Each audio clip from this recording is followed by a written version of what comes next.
तुम्हाला स्वतःला action movie आवडतात का? बघायला आवडतात, करायला नाही. कारण माझ्या गुडघ्याला लागलेलं आहे सध्या मी बरीच वर्ष झाली त्याला, त्यामुळे मला ऍक्शन करता येत नाही. ऍक्शन बघायला खूप आवडतं.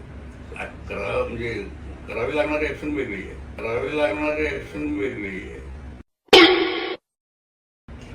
जोग साहेब नेहमीच नवीन प्यारी समझ गई. ते तुमच्या मार्गदर्शनाखाली काम करताच आहे, पण त्यांच्याशी जुळवून घेताना तुम्हाला काही अवघड होत आहे का?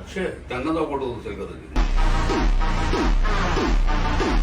ह्या सिनेमाला 2 दिग्दर्शक आहेत, एक कैलाश पवार आणि मी स्वतः चंद्रकांत विस्फोटे. अरे वा.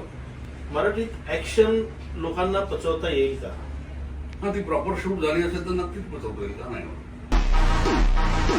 मुंबईमध्ये काम करताय तर मिशन मुंबईचं जे कथानक आहे किंवा मिशन मुंबईचा जो कन्सेप्ट आहे, हा जेव्हा तुम्ही व्हिज्युअलाइज केला तर तुम्हाला या सिनेमाविषयी 2 शब्द काय बोलायचे वाटले?